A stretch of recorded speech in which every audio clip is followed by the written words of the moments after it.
रविवारी आहे दीप अमावास्या, आषाढी अमावास्या। या अमावास्येला तुम्ही जे काही उपाय कराल त्याचं 100% फळ जे आहे तर ते तुम्हाला मिळेल। तर त्यामुळे या दर्श अमावास्येला बघा, अमावास्या जी आहे ती 3 ऑगस्ट शनिवारी दुपारी 3:51 सुरू होते आणि रविवारी 4 ऑगस्ट दुपारी 4:43 संपते।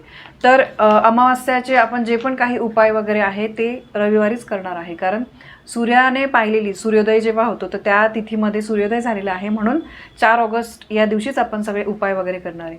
बघा, हा जो मी तुम्हाला सांगते उपाय, संध्याकाळी तुम्हाला अमावास्येच्या दिवशी संध्याकाळी कापुरासोबत तुम्हाला 2 वस्तू जळायच्या आहे। घरामध्ये मोठ्यात मोठी नकारात्मकता असेल, कोणाची नजर लागलेली असेल, करणी बाधा काहीही झालं असेल तरी त्या गोष्टी घरातून चुटकीसरशी बाहेर जातील। आणि यासोबतच अमावास्येच्या संध्याकाळी तुम्हाला दक्षिण दिशेला आपल्या पितरांच्या स्मरणार्थ एक दिवा लावायचा आहे। कसा, ती सगळी माहिती मी तुम्हाला देते। आपल्याला बघा, बऱ्याचदा वाटतं की माझ्या घराला कोणाची तरी नजर लागलेली आहे। कधी कधी आपणच आपल्या घरामध्ये दोष आणत असतो, आपल्याला काही गोष्टी माहिती नसतात, तर त्यामुळे आपल्याकडून काही चुका होतात। किंवा आपण बघा बाहेर जातो, बाहेर गेल्यावर कोणाशी आपलं काहीतरी भांडणं होतं, कटकटी होतं किंवा काहीतरी अशा वाईट गोष्टी होतात, त्याच्यासोबतच त्या विचारांनी आपण घरामध्ये येतो। आपणच आपल्या घरामध्ये सुद्धा नकारात्मकता जी आहे ती पसरवत असतो। तर त्यामुळे घरामध्ये आपण बघा कधी कधी भांडणं झाले, काही झाले तर वाईट साईड बोलतो। आपली वास्तू नेहमी तथास्तू म्हणत असते, तर त्याच्यामुळे आपण जे काही वाईट बोलतो त्याला आपली वास्तू तथास्तू म्हणते आणि त्या गोष्टी आपल्यासोबत घडतात। म्हणून बघा, आपण नेहमी म्हणतो की घर हे मंदिरासारखं असलं पाहिजे। घरामध्ये नेहमी सात्विक लहरी जेवढं राहतील, आनंदाचं वातावरण, सुख समाधानाचं वातावरण राहिलं पाहिजे। घरामध्ये भांडणी कटकटी व्हायला नको, याची आपण सगळ्यांनी काळजी घ्यायची आहे। कारण एकानेच सगळे नियम पाळले आणि दुसरा नेहमी भांडतोय तर असं होणार नाही। एका घरात सगळे राहतो, त्यामुळे सगळ्यांनी काळजी घेतली तरच हे आपल्याला करणं शक्य होईल। तर त्यामुळे आपण जे काही निगेटिव्ह बोलतो त्याचा परिणाम आपल्यावर होतो, आपल्या घरावर होतो, घरातील प्रत्येकावर होत असतो। म्हणून आपल्या घरातली नकारात्मकता, वाईट नजर, काही आपल्या घराला दोष लागले असतील, माणसांना दोष लागले असतील तर ते जाण्यासाठी तुम्हाला हा उपाय करायचा आहे। आणि बघा, आपल्याला सुख आनंद पैशामुळेच मिळतं असं नाही आहे। पैसा असला म्हणजे घरामध्ये सुख येतं असं नाही आहे। आपल्या घरामध्ये काही घर बघा तुम्ही बघितले असतील, अगदी 1 रूमचं छोटंसं घर असतं, पण त्या घरामध्ये सगळे अगदी आनंदाने हसून खेळून राहत असतात। या उलट अगदी 10-10 रूमचा मोठा बंगला असतो, पण त्या घरामध्ये एकमेकांशी पटत नाही, बोलत नाही, म्हणजे खूप विचित्र वातावरण असतं।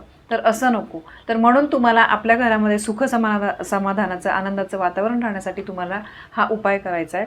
हा तुम्ही शक्यतो रविवारीच करा। आणि बघा, तुम्हाला काय करायचं आहे, एका वाटीमध्ये तुम्हाला 3 भीमसेनी कापराच्या वड्या घ्यायच्या आहे।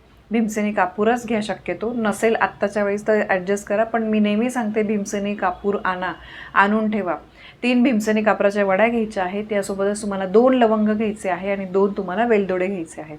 ठीक आहे, वेलदोडे म्हणजे आपण इलायची, आणि लवंग तुम्हाला माहीतच असेल, मी स्क्रीनवर पण दाखवते। हे एका वाटीमध्ये किंवा एका पणतीमध्ये तुम्हाला हे पेटवायचं आहे आणि संपूर्ण घरामध्ये त्याचा धूर तुम्हाला पसरवायचा आहे। टॉयलेट आणि बाथरूम सोडून सगळ्या घरामध्ये तुम्हाला, तुमचं गॅलरी असेल, काही असेल, तिथून तुम्हाला या वाटी घेऊन फिरायचं आहे। मनामध्ये तुम्ही श्री स्वामी समर्थ मंत्र म्हटलं तरी चालेल, किंवा न बोलता पण तुम्ही मनापासून, अगदी मनापासून उपाय करा, कारण मनापासून करण्याला जास्त महत्त्व आहे, तर तो लागू पडतो। आणि त्याच्यानंतर देवारासमोर तुम्ही ते ठेवून द्या आणि ते संपल्यानंतर संपूर्ण ते जो आग आहे तर ती शांत झाल्यानंतर तुम्हाला त्याची राख जी आहे थोडंसं त्याच्यामध्ये पाणी टाकायचं आहे आणि मुख्य दरवाजाच्या उंबरठ्यावर तुम्हाला ती राखेचं पाणी जे आहे ते शिंपडायचं आहे। यामुळे मोठ्यात मोठी नकारात्मकता जी आहे तर ती निघून जाते आणि ज्या वाईट गोष्टी आपल्या घरामध्ये येणार आहे, आपल्यासोबत घडणार आहे, तर त्या उंबरठ्यावरती राख शिंपडल्यामुळे त्या आपल्या घराच्या बाहेरच राहतात, आपल्या घरामध्ये त्या प्रवेश करत नाही आणि आपलं घर जे आहे तर ते स्वच्छ होतं। म्हणून तुम्ही दर अमावास्येला सुद्धा हा उपाय करू शकतात। अतिशय प्रभावी हा उपाय आहे।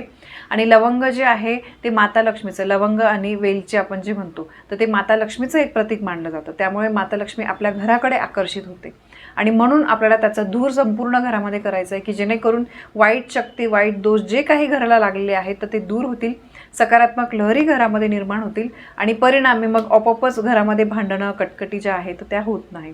कधी कधी बघा, अगदी 1 मिनिटाला शांत असतं, दुसऱ्या मिनिटाला अचानक भांडण होतं। हे का होतं? काहीतरी त्या घरामध्ये दोष असतात आणि ते माणसं तसे विचार करतात, तर त्याच्यामुळे हे भांडण कटकटी ह्या होत असतात.